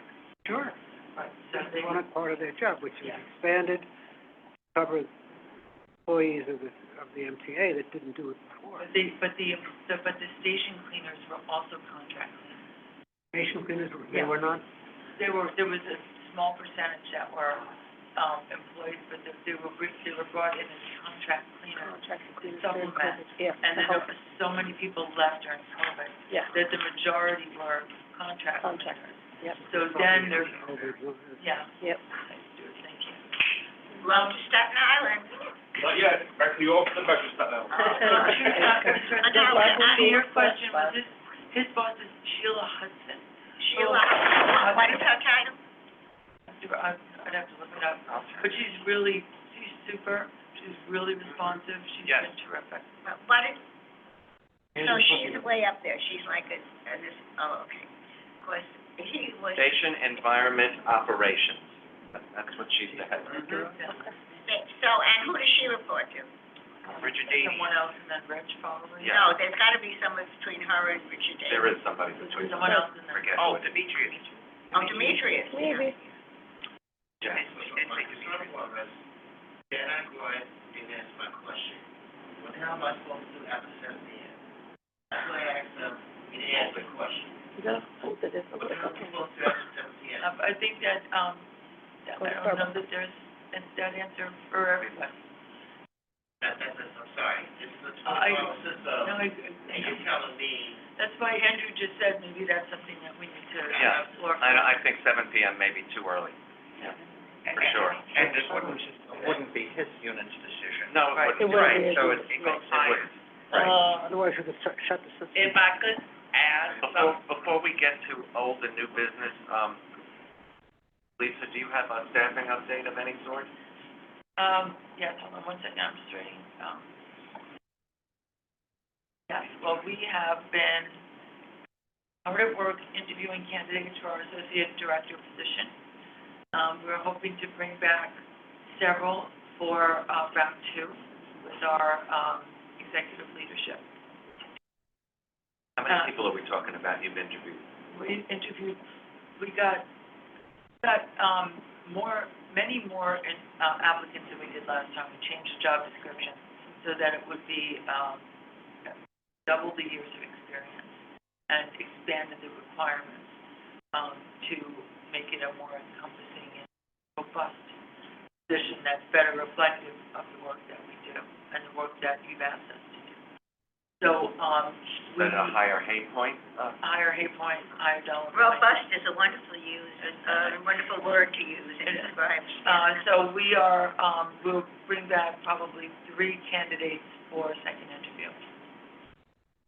We the staff are also, going to present at TCAC, a list of what we, hope you will contribute, well, actually, we're hopeful that you'll come to us and we'll come back to you with your ideas for priorities for next year. We're going to, piggyback onto what we had last year, and expand upon them. And I hope that you'll weigh in so that we can, develop more fully our plan for moving forward for next year as well. Can you send us the We'll put list them from together. last year, Yeah. just so we know, and what was done and what wasn't done? Yes, we'll do that. Thank Do we you. have a speaker lined up? OPCC. Julia Michelson, has confirmed that she'll, present to us on congestion pricing. I also reached out to Carl yesterday and asked if he would. Carl would be great to have. I know, I didn't grab him yesterday, but I'll follow up with him today. You didn't grab Carl? Shame on Because I you. would be smacked with a harassment suit. He was a But little he was a little busy busy today. Yeah. And yesterday, so I will follow up with him again. But we had asked if he would come to us in September, obviously that was premature. And then for next year's PCAC meetings, we're hopeful that we will have, planned. We've already reached out to, Jamie Torres Springer to talk about what the money will do, and, the next capital program and 20-year needs assessment, and also to the new IG. Both of them were unable to join us in December for PCAC, but will come to us, I think, for the first 2 quarters of 2024. Anything, feels like we've been really busy, so. Extremely. Yeah. We made the list of our potential meetings, we can get that. Oh, yes, and the meeting dates for next year. The meeting dates. And then we'll also send out to you, that our chairs have. Great. They've just okayed that, so we can get that out. We have a PCAC meeting in early December? Yeah, Our PCAC meeting is December 14th. December 14th. Oh, so it's We're just the 21st. 2 weeks between meetings. Yes, And that's why. that's why it's not set up. Right. But Juliet is confirmed. Juliet is confirmed. Yes, For the 14th. yes. Yeah. She's been in there on congestion pricing from the beginning. She has been, she's been terrific, she's been really responsive. Yeah, and we'll try and get you copies of the book. Yeah. And anyone Maybe who, if you can get them by the time, by the 14th, just. Yeah, we'll see if we can do We'll see that, if we can otherwise. get some. What am I gonna say, Sharon? I was just gonna say, anyone who doesn't think something needs to be done, I invite to the corner of 59th and Park, any day at any hour. Or looking down It's at just the a- entrance to the Queens Midtown Tunnel. Yeah. From the Queens Yeah, to the I. same thing. This is the bridge. Yeah. It's just a nightmare. The towers are up for the fair collections on Fifth Avenue. 20% of the. Yeah, the Towers readers are up. Readers are up on Fifth Avenue. They put up the meters They're up today, right so, on the river yeah, they're up Yeah, already. yeah, I they, just was they thinking did all yesterday. West End Avenue, and then They're prepared. started on Coming. the east side.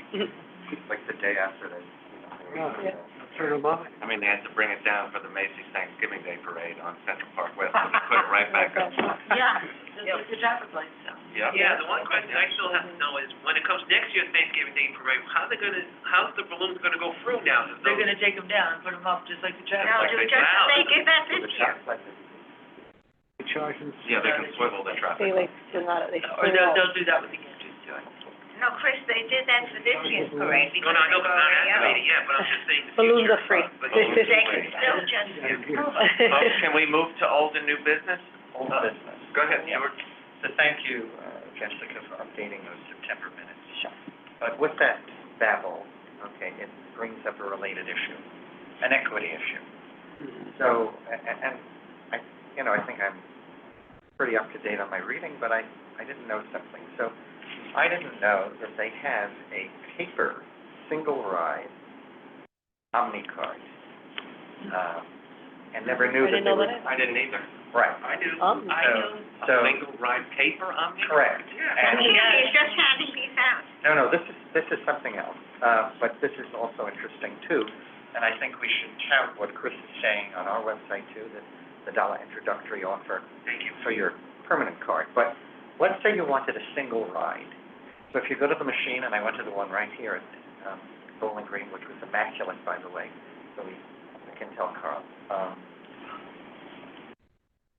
The cost of that card is greater than if you capped. So why would we even be in this business? And you know, if we have tourists or if we have others that are cost conscious,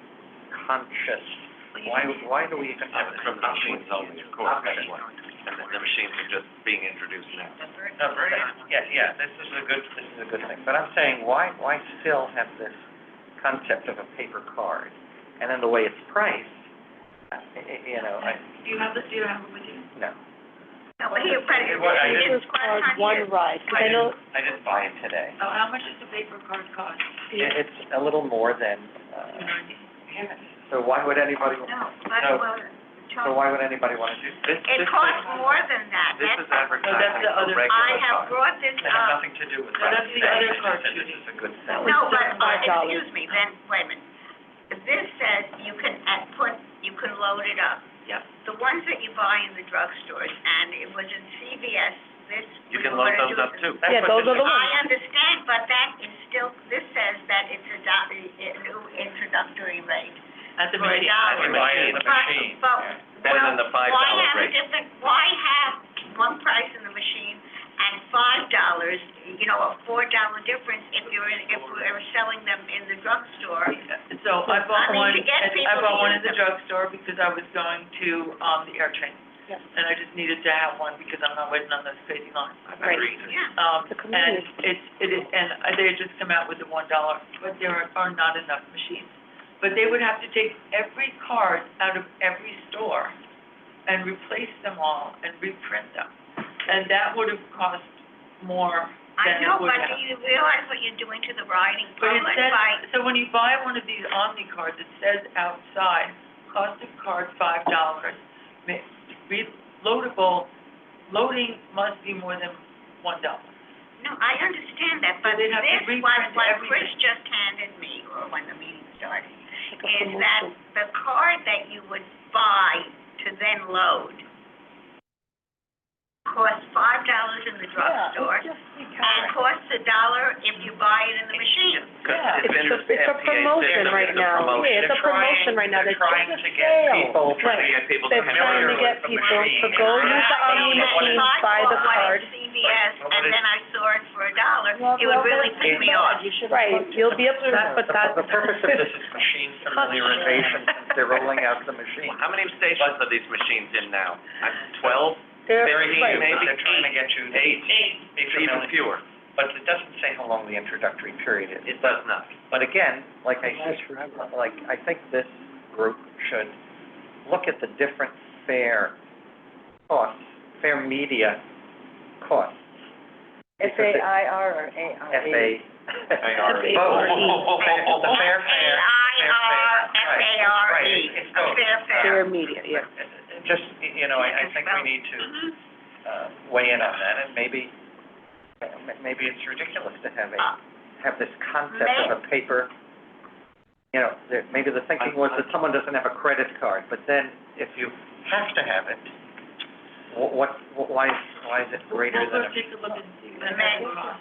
may I add on to what I said before, and a suggestion, first of all, we don't know if this is just for like a month or we don't know whatever. the length. It doesn't say how long the introductory, if it's a long time thing, and you're still gonna have them for $5, I know that I, as a paying customer, would really, you know, I buy the card for $5, and then I walk into the subway, and I see that the same card could only cost me $1.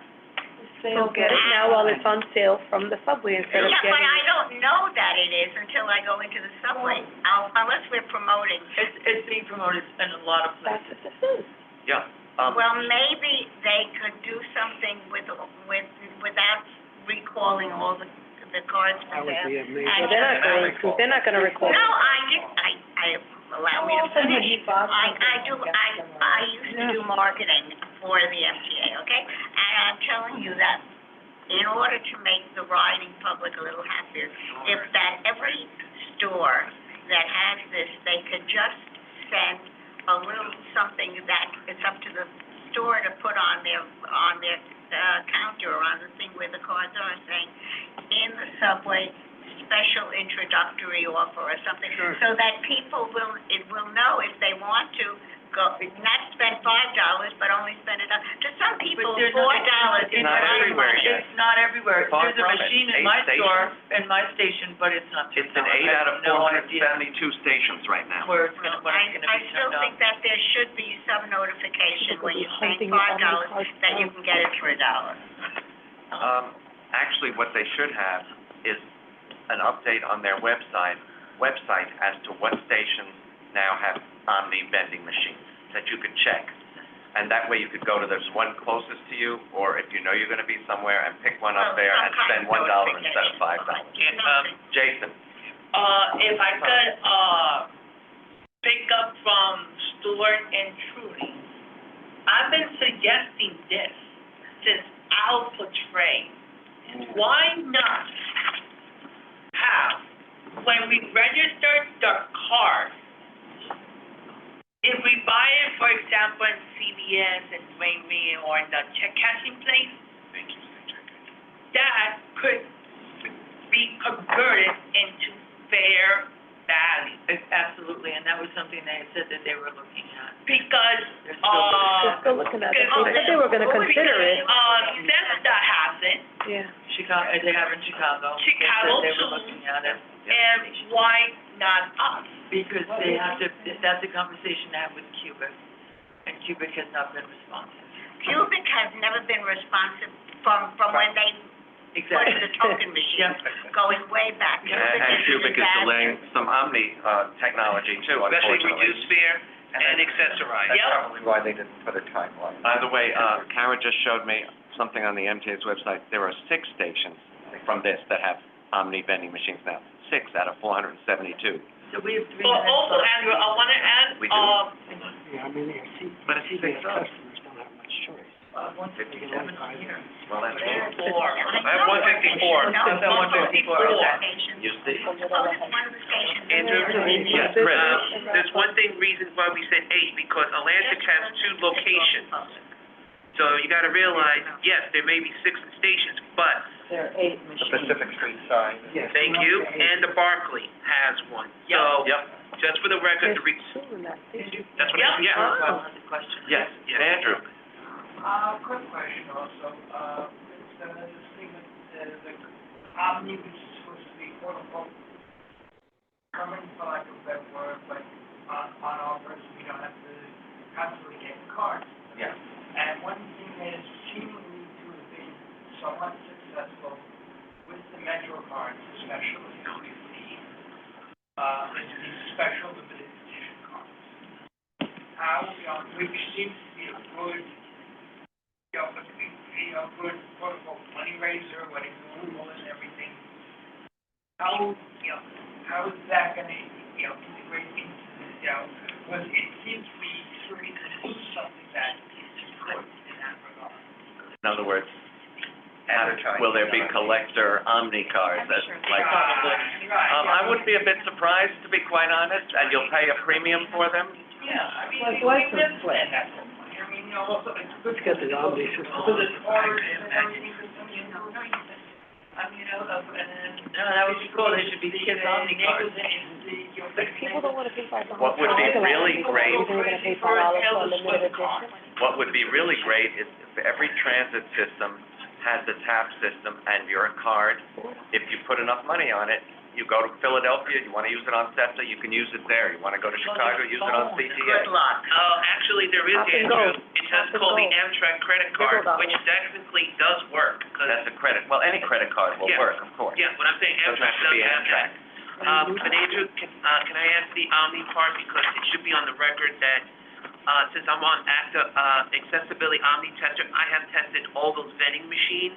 And the reason why I said 8, because 2 in stations, you don't wanna leave out the numbers. I have tested out at all stations where the ones are activated. They do work really well. You can hear the voice, I mean, wow, loud and clear in my eardrum, I almost pop my ear out. But the bottom line is there's some areas, like when you see the buttons, they're calling a lot of our members, there's a minor issue, because they're a little too small. We have mentioned to Cupid that they have to The make it. print is too small? The buttons.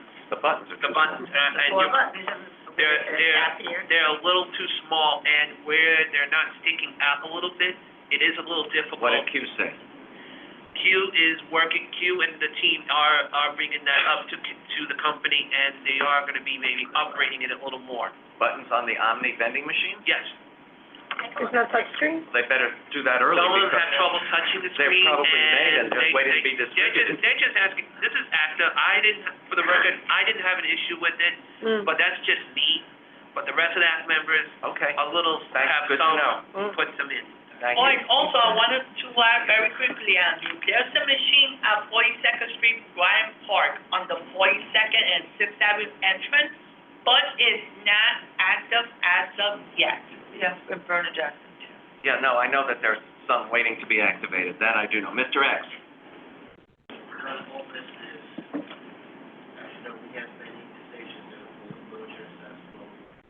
Those that are working up to the current MK10 time, they are inactive, multiply inactive, et cetera. Medication, I know it's inactive, but there's no cost aside. On one level, I say we'll just say, it became active until this time, this date, another level, nothing. Sometimes the outer search light was on, sometimes off. Okay, I don't know what the current MTA costs us doing. It's been over 2 years since he preceded his predecessor, this past summer rate Delhi. He has done absolutely nothing, but trying my last one, it pissed me off in many ways. He's not listening to us. He wants to hear what he wants to hear, which is really just like his predecessor, which is above Ray Delhi, and I'm getting tired of it. The only thing that is between him and Caddy Lab, he's that mentality. They want to hear what they want to hear. Everything you said to them, one in one ear and out the other, faster than Q-tip, not faster than speeding bullet. It's ridiculous. So, the gist of what you're saying, and I agree with one important piece of it, which is